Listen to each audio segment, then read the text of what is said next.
Jeremiah motor for yes, Mathias, police everywhere, DSS everywhere. You bring your defense. Oh, motor for your police everywhere. And where's the Holy Ghost everywhere? Ebe Jesus na atolu gị kin na mbali igwe. Ị na-ere okwute, na-ere hanki, na-ere mmiri, na-ere eki. Ka m zọpụta ụmụ Igbo were ndụ m chụọ aja. Take a risk, challenge eho motor for you. Maka ma m na 88%, 89% of ndị na-eri muga bụ ndị Igbo. Challenge ya. N'ihe ọ na-eme fake. No go anybody. When anybody get wo yes mmadụ na alụ it's not done. And when anybody bomb by woman ga so ya pọ na alụ mmadụ pọ. Maybe dibia, maybe pastor. It's not that you must follow due process with herbs. Until wow, na asị na me malụ. Na mme malụ ndị Igbo ụmụnne m kpọm na fo mgbe m na moto fofo ya onye wori na-enwe nsogbu. Ụmụ Igbo na asị na m ga-anwụ. Nke nọ India sị na ọ ga-agbagbu m. Na m kwuru man of God ya. Inwe man of God ewu. Ịnọ na street na India na-ata afọ. Na-ata afọ na-agbalụ ndị ọsọ ndị police ka onye ala. Ikpọ m na fosi na ya agbagbu m. Ebe ị na-ata afọ na New Delhi. Ezughari n'obodo ịma na naba anyị ka ụtọ. Ị na-ezughari ma onwe gị international criminal. Because ni chọrọ ime nsiokwu. Ị were ka gị nabata onwe gị international criminal. International criminal na-agba ọsọ police. International criminal. That is what you did to yourself. Because nobody n'obodo a kịta na-ewute gị ma yes, no frustration dowe gị n'obodo a. Odo anyị mani kwesịrị na-eche echiche ọfụma. Mana once in ebe believe on one man of God na-ekperi gị ekperi ji nọrọ India na-arụ illegal job yara an international criminal. In nọrọ India nọrọ anywhere nọ today na-arụ illegal job outside Nigeria in order to survive because nọrọ dịrị ebe ahụ. Wee believe on nwere ọgwụ na-agwọ na Nigeria na-enyere gị aka ọ na-enwelu Jesus na-enyere gị ọ na-enwe person ekperi gị ekperi. You are a confirmed international thief, international moron and international criminal. Onye ohi ama ngwata agwata. My brain on an role politician they using every 4 years. In what sense? Yeah, in what sense? It didn't Bible lawyer. Now be a preacher, the Bible says you should not judge. A whole barrister, a professor.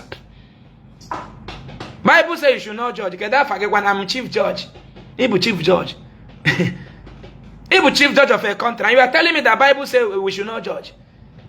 After preaching to me as a lawyer, we should not judge. You take your file to court tomorrow to sentence somebody to prison. You tell what with brain. Brain at the Guinness. You don't have brain. Abogon. Eji religion bogon. Ibo honya brono. Gwana mi yini na agwa na Jesus ne mo go meloki. Gwa mi Jesus meloki te ije kalu do bala Buhari mma. Nothing. Buhari is a Muslim.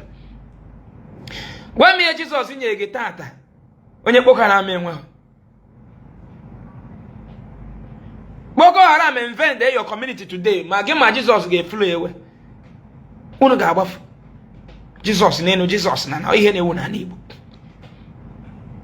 Igbo enwezi time a ga-eji dozi befa kpaa nkata ka be ha ga-esi dị mma na ekpere. Ọha ka ọ dị gị na gọvanọ ga-enye nwụrụ oge ọkụ. Ọha ka ọ dịzi gị na ọ bụ na ekpere ahụ na-arụ ọrụ fada ga-enye gị ya. Gọvanọ ga-enye nwụrụ oge ọkụ bara uru na China baa na Ghana ebe a. Gọvanọ ga-enye nwụrụ oge ụzọ.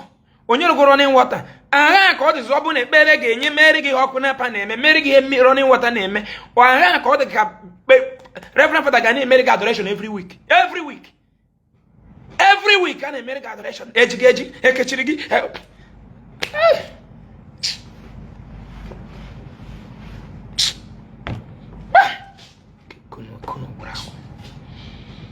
Ikuno gwụrụ agwụ. Iji nwatakịrị n'obodo mepee ekpere sị gị ndị be anyị na-ekpere aka n'ụtọ na-eme ụtọ nada na-eme like this. Must maybe there. I don't know. Must maybe there.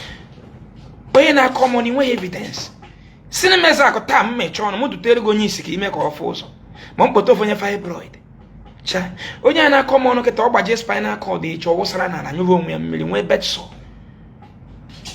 Anyị na-anwa nwoke iwu onye nwe sickle cell ebe ọ bịa na-ele maka na ọ dị eje proper medical treatment.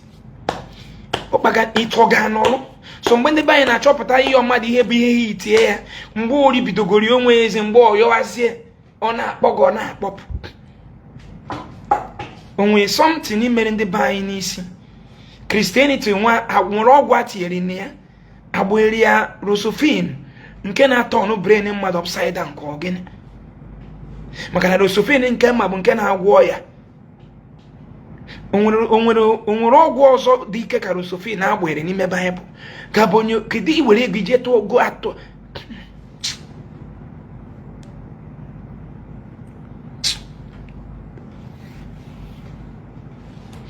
iburu ibu ịba n'anya gị ihe nji isi gị na ibu n'anya gị bụ na ihe niile na-agụ na Baịbụl ị na-eche ka o mezuo ọma mmezu mụ na gị ga-walk by out. My brother uche na ugwu so many utobo dị na Igbo bụ tobo 1 tobo 2 tobo 3 tobo A tobo B tobo C tobo E tobo F tobo G. The utobo dị na Igbo dị from ego A B C D. People enweghị uche.